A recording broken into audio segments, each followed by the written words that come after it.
வேளாண்ல வந்து நாங்கள் 5 பேரும் பார்த்துட்டோம். வித்தியாசமான கலெக்ஷன்ஸ் எல்லாமே நிறைய இருக்குது. பெண்களுக்கு புடவையா இருக்கட்டும், லெஹங்காவா இருக்கட்டும், எல்லாமே பயங்கரமா இருக்கு. Velavan stores, Usman road, T Nagar, Chennai மற்றும் தூத்துக்குடி. கட்சியுடைய மாநில தலைவருக்கு நடக்கும்னு சொல்லியிருந்தீங்க. அண்ணாமலை வந்து சொல்லியிருந்தாரு நீங்க 5 மணிக்கு மிகப்பெரிய ஒரு நேரம் இடம் எல்லாத்தையும் தெரிவிச்சு அதுதானங்க சொல்லும். அதுதான் நான் சொல்லியிருக்கிறேன். மாநில தலைவருக்கு இந்த பாதுகாப்பு அம்சங்களை பத்தி தெரியாதா? இல்லைங்க, பாதுகாப்புன்றது ஒரு அம்சம். பல விஷயங்கள் அது சொல்லியிருக்கிறோம். இணைப்பு விழா தள்ளி வைக்கப்பட்டிருக்கின்றது நம்மளுடைய ஏங்க ஒவ்வொருத்தராக கேட்டால் தான் நான் பதில் சொல்ல முடியும். 10 பேர் சொன்னீங்கன்னா அப்புறம் நான் பதில் சொல்ல முடியாது. விஷயத்தை நம்மளுடைய துணைத் தலைவர் அவர்கள் தெளிவாக சொல்லியிருக்கிறார்கள். இணைப்பு விழா ஒத்தி வைக்கப்பட்டிருக்கிறது. அனைத்து கட்சிகள்லேருந்துமே வருகிறார்கள். ஏங்க ஒரு சிட்டிங் எம்எல்ஏ அவரே எங்கள் கட்சியில் வந்து ஜாயின் பண்ணியிருக்கிறாங்க 2 நாளைக்கு முன்னாடி தான். ஸோ வந்து எங்களுடைய கட்சிக்கு வந்து மக்கள் வந்து தானாக அவர்களாக வந்து சேர்ந்து கொண்டிருக்கிறார்கள். பிரதமர் திரு நரேந்திர மோடிஜி அவர்கள் மேலே, இந்த ஆட்சி மேலே நம்பிக்கை வைத்து பிரதமர் திரு நரேந்திர மோடிஜி அவர்களுடைய வளர்ச்சி பாதையை மக்கள் பார்த்து கொண்டிருக்கிறார்கள். டெவலப்மெண்ட் அரசியல், அதனால் அவர்கள் ஆதரவு கொடுத்து கொண்டிருக்கிறார்கள். பிரதமரினுடைய கரங்களை வெளிப்படுத்துவதற்காக அவர்கள் வருகை தந்திருக்கிறார்கள். அவர்களை வரவேற்கிறோம். ஏங்க இங்கே பாருங்கள், நீங்கள் இது ஏதாவது பேசிகிட்டு இருக்கீங்க. நீங்கள் அது மாதிரி என்கிட்ட வந்து தனியாக பேசுங்க, புரியுதா? விளக்கத்தை ரொம்ப தெளிவாக சொல்லியிருக்கிறாங்க. ஒரு நிகழ்ச்சியானது தள்ளி வைக்கப்பட்டிருக்கிறது என்பதை உங்களுக்கு வேறு லாங்குவேஜில் ஹிந்தியில் சொல்லவா? இல்லை நிகழ்ச்சி போஸ்ட்போன் ஆகிருக்கின்றது இங்கிலீஷில் சொல்கிற கேளுங்க. ஏங்க நிகழ்ச்சி வந்து ஒத்தி வைக்க தானே பட்டிருக்கிறது. ஒரு நிகழ்ச்சியானது ஒத்தி வைக்கப்பட்டிருக்கு, தள்ளி வைக்கப்பட்டிருக்குன்னு தான் சொல்லியிருக்கிறோம். அதனால நீங்கள் நான் வந்து வக்கீல், அவங்களும் வக்கீல். நீங்கள் வந்து இருங்க, நீங்கள் கோர்ட்டில் எப்படி கேள்வி கேட்டாலும் ஒரே பதில் தான் வரும். நிகழ்ச்சி ஒத்தி வைக்கப்பட்டிருக்கிறது, அந்த நிகழ்ச்சியானது கூடி சீக்கிரம் நடைபெறும் என்பதை உங்களுக்கு தெரிவித்துக்கொள்கிறேன். நிர்வாகிகள்லாம் வந்திருக்காங்க, அதுலேருந்து வெளியே வந்த மற்ற நிர்வாகிகள்லாம் வந்திருக்கும் போது மற்றவங்க வரலையா அப்படின்ற கேள்வி எழுதல. ஏங்க இன்னைக்கு நிகழ்ச்சி வந்து ரொம்ப தெளிவாக பாருங்கள். நான் மறுபடியும் சொல்கிறேன், இன்றைக்கு நிகழ்ச்சி ஒத்தி வைக்கப்பட்டிருக்கிறது. ஏன்னா நான் இப்போ நீங்கள் வந்தவங்களை நாங்கள் சேர்க்க முடியாதா? நிகழ்ச்சியானது ஒத்தி வைக்கப்பட்டிருக்கிறது என்பதை உங்களுக்கு தெரிவித்துக்கிறோம். ஏங்க நிகழ்ச்சி ஒத்தி வைக்கப்பட்டிருக்கிறதுங்க, அது நாங்கள் பார்த்துக்கிறோம். அவங்க ஏமாற்றுவாங்களா ஏமாற்ற மாட்டாங்களான்றது நாங்கள் பார்த்துக்கிறோம். இது தொடர்பாக இனிமேல் எந்த கேள்விகளும் இல்லை. வேற ஏதாவது நன்றி.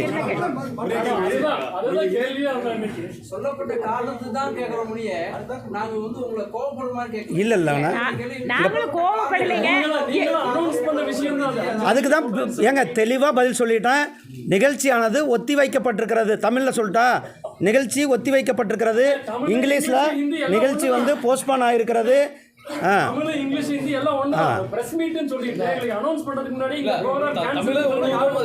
கேன்சல் சொல்ல ஒத்தி வைக்கப்பட்டிருக்கிறது.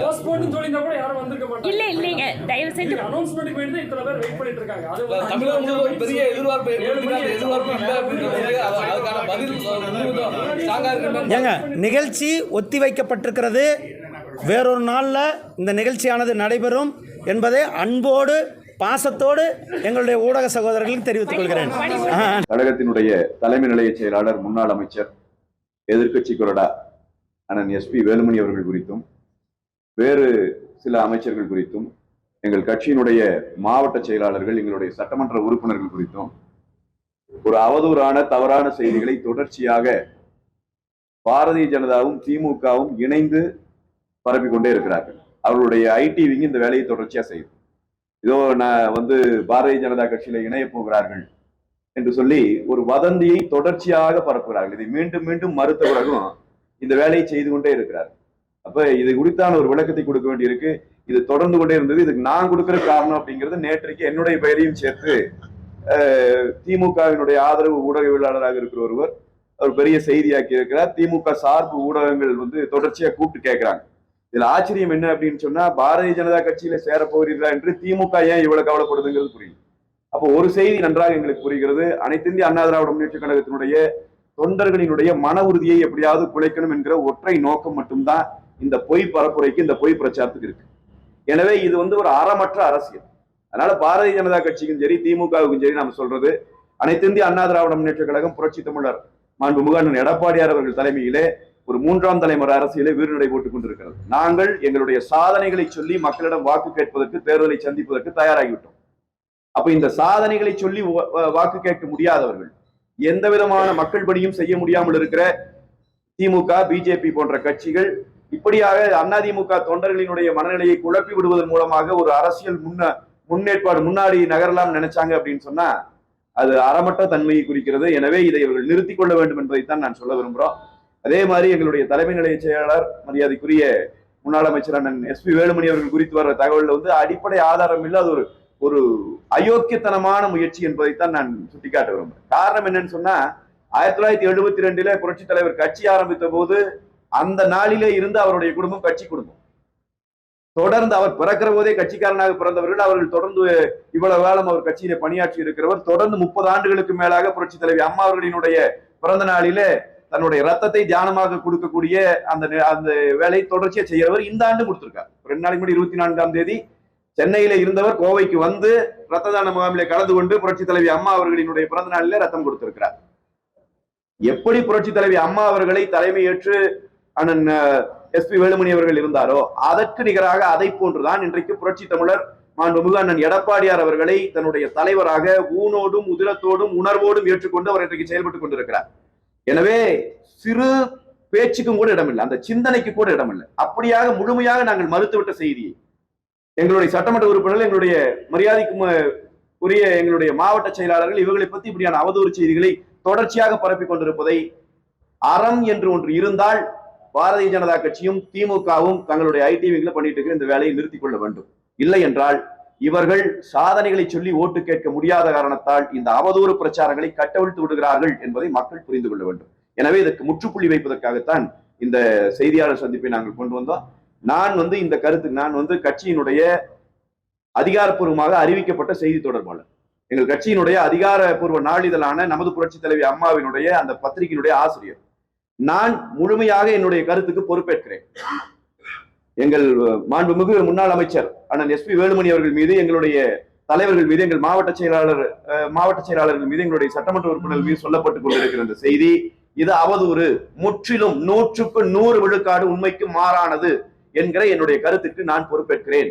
இதே போல இந்த தலைவர்களை வேற கட்சியில சேர்த்திக்கிறோம், இந்த கட்சிக்கு சேர போறாங்கன்னு சொல்லிட்டு இருக்கிற அந்த கருத்துக்கு ஆளுமை மிக்க தலைவர் எவராவது ஒருவர் பிஜேபியிலோ திமுகவில இருந்தா அந்த கருத்துக்கு அவர்கள் பொறுப்பேறுங்க. நாங்க இந்த தலைவரை கொண்டு வர்றோம், இந்த தலைவர் வர்றேன்னு சொல்லிட்டாருன்னு பொறுப்பேற்பாங்களா? ஏற்க முடியாது.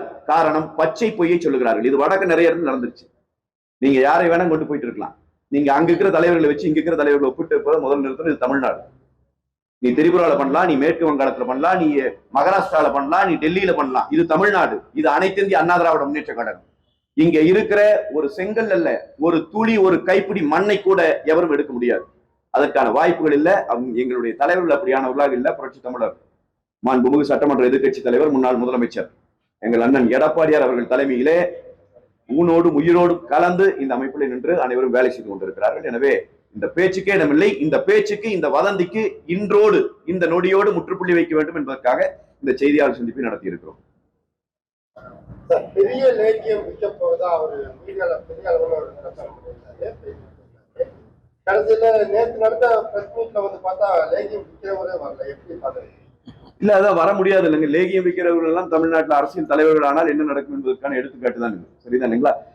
அனைத்து இந்திய அண்ணா திராவிட முன்னேற்ற கழகத்தை பொறுத்த வரைக்கும் நாங்கள் சுமந்து கொண்டிருந்த சுமைகளை எல்லாம் இறக்கி வைத்துவிட்டு புரட்சி தலைவரின் பாதையில், புரட்சி தலைவி அம்மா அவர்களினுடைய பாதையில், புரட்சி தமிழர் அண்ணன் எடப்பாடியார் தலைமையிலே நாங்கள் வீறுநடை போட தொடங்கியாச்சு. கட்டாயமாக 40 உயிர். நாங்கள் மீண்டும் அதைத்தான் சொல்றோம். நாங்கள் லேகியம் விற்கிற ஆளுகள் இல்லை. இந்தியாவினுடைய அரசியல் வரலாற்றில் இந்தியா விடுதலை அடைந்த பிறகு எந்த ஒரு ஆட்சி காலத்திலும் ஒரு மாநிலத்தில் 11 மருத்துவக் கல்லூரிகள் வாங்கியதாக சரித்திரம் கிடையாது. வாங்கியவர் எங்களுடைய முன்னாள் முதலமைச்சர் என்ற எதிர்க்கட்சி தலைவர், எங்களுடைய பொதுச் செயலாளர் எடப்பாடியார். இந்த சாதனையை சொல்லி கேட்கிறோம். 2000 மினி கிளினிக்குகளை தமிழ்நாட்டிலே கொண்டு வந்தவர் எங்களுடைய பொதுச் செயலாளர். அந்த சாதனையை சொல்லி ஓட்டு கேட்கிறோம். நாங்கள் வாக்கு கேட்க, நாங்கள் தேர்தலை சந்திப்பது என்பது எங்களுடைய சாதனைகளை சொல்லி. இப்ப திமுகவுக்கோ பாரதிய ஜனதாவுக்கோ அப்படியான சாதனை என்ன இருக்கு தமிழ்நாட்டுல?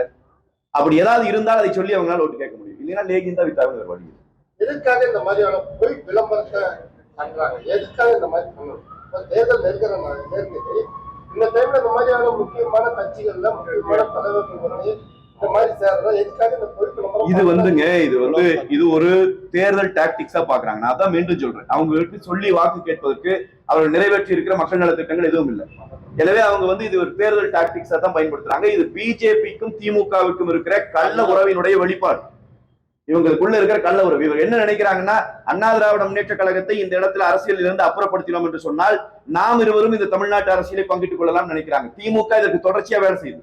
பாரதிய ஜனதாவை வளர்த்து விடுவதற்கு திமுக தான் வேலை செய்கிறது. அதனாலதான் இந்த போலி பிரச்சாரத்தை 2 பேரும் சேர்ந்து கொள்றாங்க. நீங்க சரியா கவனிச்சீங்கன்னா புரியும். அப்ப இது ஒரு தேர்தல் டாக்டிக்ஸா நினைக்கிறாங்க. இது மக்களை முட்டாளாக்குகிற வேலைன்னு நான் சொல்றேன். மக்களினுடைய அடிப்படை பிரச்சனையை பேசாம, மக்களுக்கு இவர்கள் செய்திருக்கிற சாதனைகள், இந்த நாட்டில் செய்திருக்கிற சாதனைகளை பற்றி பேசாம, இது மாதிரியான அருவருக்கத்தக்க அரசியலை, அறமற்ற அரசியலை செய்வது என்பது இது மோசமான டாக்டிக்ஸ். அதை அவர்கள் கையெடுக்கிறார்கள். எனவே நாங்கள் அவர்கள் முகத்திரையை மக்கள் மத்தியிலே கிழிக்க வேண்டிய கடமை எங்களுக்கு இருக்கிறது, செய்கிறோம். இதுக்கு இன்னொரு காரணம் கூட இருக்கலாம். நீங்க கேட்ட கேள்விக்கு ஒருவேளை அவங்க பாரதிய ஜனதாவை சேர்ந்தவர்கள் அண்ணன் எஸ்பி வேலுமணி அவர்கள் போல, எங்கள் மரியாதைக்குரிய மாவட்ட செயலாளர் அண்ணன் அம்மன் அர்ஜுனன் அவர்களைப் போல திறம்பட்ட தலைவர்களின் கீழ் வேலை செய்ய வேண்டும் என்கிற விருப்பம் அவர்களுக்கு இருக்கலாம். அந்த விருப்பம் இருக்கிறாங்க கூட இவங்க எல்லாம் வர்றாங்கன்னு சொல்லலாம். அப்படி ஒரு விருப்பத்திலே அவர்கள் இருப்பார்கள் என்று சொன்னால் அனைத்து இந்திய அண்ணா திராவிட முன்னேற்ற கழகத்தின் கதவுகள் அவர்களுக்காக திறந்திருக்கிறது. அவர்கள் தலைமையை அவர்கள் தாராளமாக ஏற்கலாம்.